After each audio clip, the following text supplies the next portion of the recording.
My name is Aaron Hershkovitz, and my father was a farmer. I was a farmer.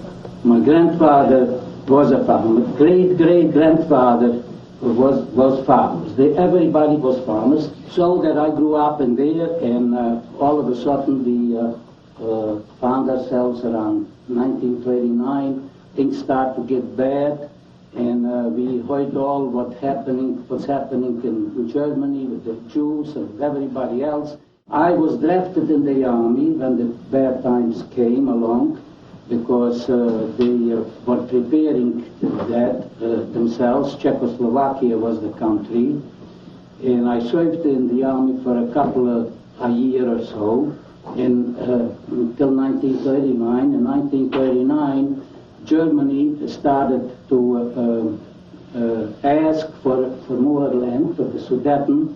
So our president thought that he's going to appease them, and we'll have the rest of the country for Czechoslovakia.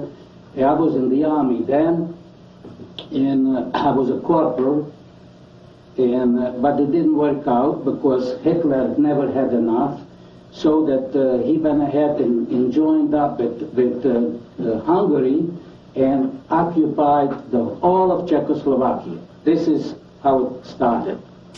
You and your people in the army were ready to fight. You were ready to go to war, ready to battle. We were very mad. Everybody was very mad that they gave up. Because we were geared up, everybody was geared up and was mobilized for that. And we thought that we were going to fight. Everybody was willing to fight, the soldiers, the army. But then when we heard that they gave up, it was a very sad day. It was a very sad day.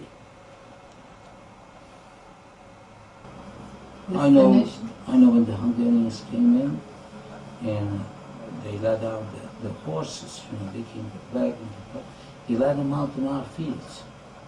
And I didn't know yet what Hungarians are, You only had a few in the town anyways.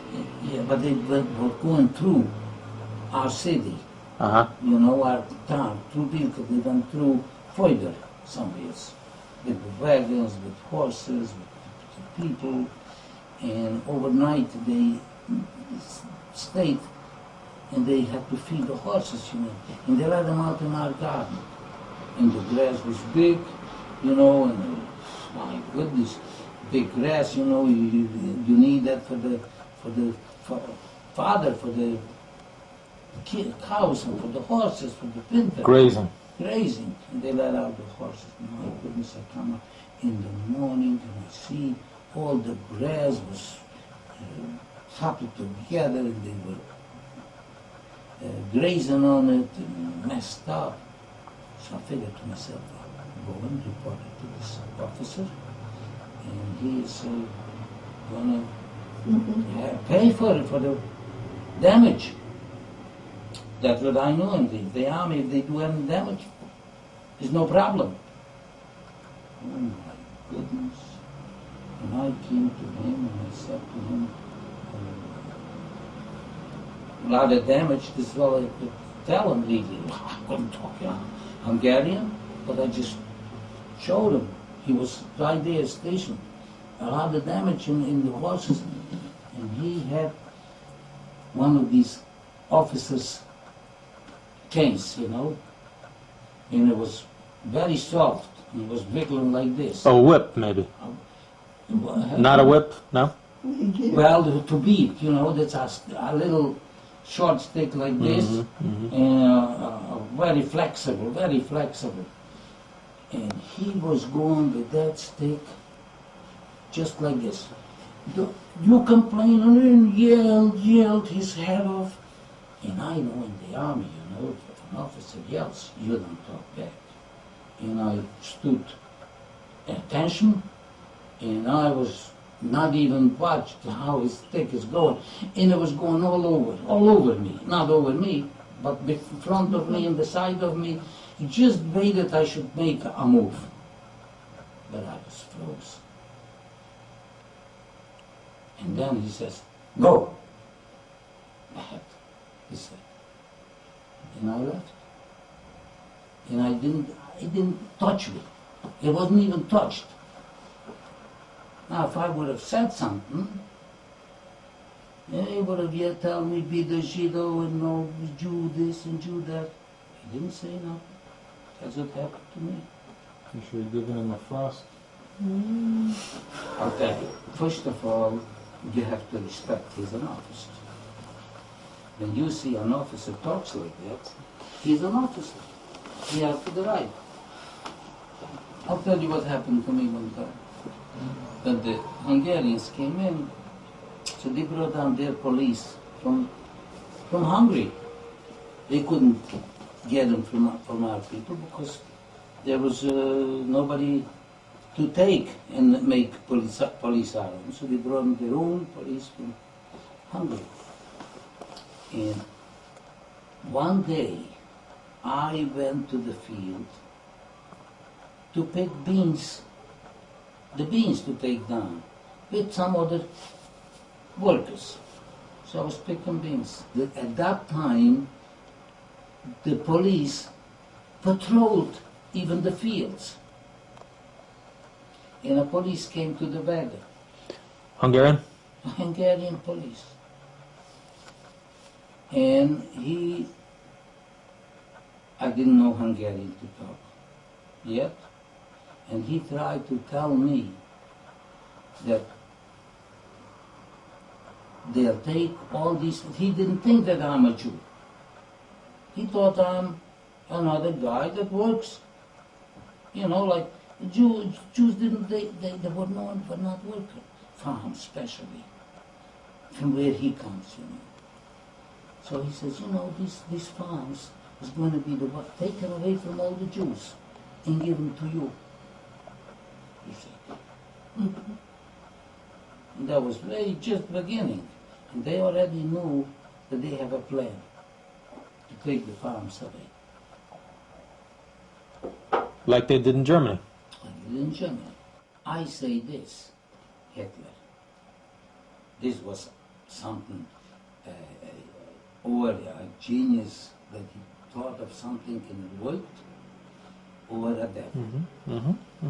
Yeah. And I would say sooner a devil than anything else. He was a devil. The devil was in him. And I think if there is such a thing as a devil, I think this was him.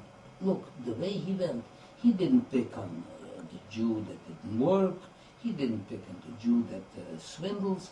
He didn't pick on the Jew that it doesn't do any good for the country. Look, if the guy went ahead and there was good countrymen, German Jews, that fought for Germany. They were German Jews, but they said, I'm not a Jew, I'm a German. They were in Bilka. There was Jews that they had all kinds of. They were in the World War II. My brother-in-law. All kinds of. They let him home. World War I. Crosses, you know. You name them. He was in the World War II army. The guy, he wore them and they came in. He put all his emblems and things up. And they were supposed to be protected. And I'll tell you, they honored him. You know, up until, and they didn't take him away, you know who that was. My brother-in-law, Your brother-in-law was one. He was the only one. Elkes, Flutter, you know. He was one of the very, very most famous officers in the army that he fought so well. And for a good while. For the Hungarians. And maybe a week before they took us to Auschwitz, they brought him, my brother-in-law. They brought him the whole to. family. Yeah. Maybe they left him for a couple of days. For about 2 or 3 weeks. They left him home. See? They tried to save him, but order was order, and they worked it, and they did it. And the main thing was that he did so terrific for his people, for his country. He came in the right time, and it was a depression, and he had something to work with. He had to work the Jews with, you see, taken from the Jews and given these guys. Listen, I cannot blame all the Germans for it. I cannot blame all the Hungarians for it. All, I mean, 100%. There were people, good ones, but you know. They tried to hide he wanted it so bad, so good, that any German that helped the Jew was dead. Was dead. People were affected. Mm-hmm. So, when you put yourself in their place, you wouldn't be any different. Yeah. So when the Hungarians took over our country, and Germans, naturally, they first, what they went is after the men, the young man and the old man. And he announced that every Jewish male from between 20 and 40 has to report within 3 days for forced labor and for hard labor. Anybody will fail to report will be either shot or hung. So naturally everybody was scared. So everybody ran right away. My mother, I remember, was worried about me, so she said, better get going right away, don't wait. And I grabbed whatever I had. They didn't give us any clothing. They gave us only shoes. But the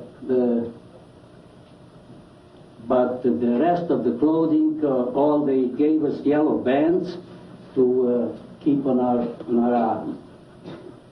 Finally, we worked there for about 2 years and a half or so. In 1941, when Germany attacked Russia, that's the time that we have to go, sort of Hungary rather, had to go and help Germany against Russia. That meant we had to go to war. And when I said goodbye to my mother, I'll never forget that.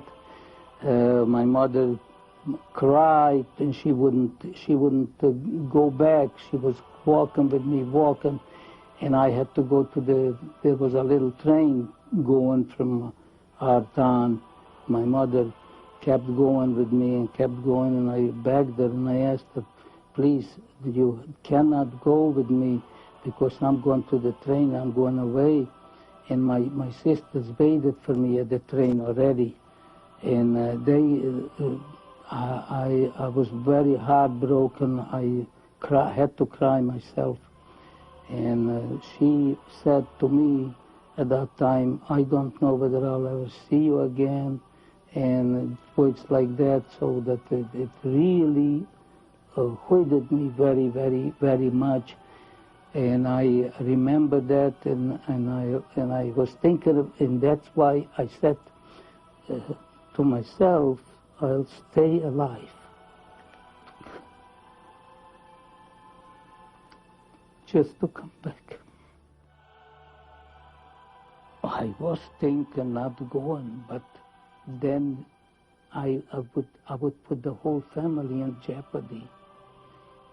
And then I wouldn't be myself certain, where am I going? Where? We did not, the problem was there, we did not have an organization. We did not have a leader at that time. All they knew is one thing, the rabbi was the whole leader. And what did he say? He said to go and pray. And that's all we have to do, just to pray and God will help. But it was not the case.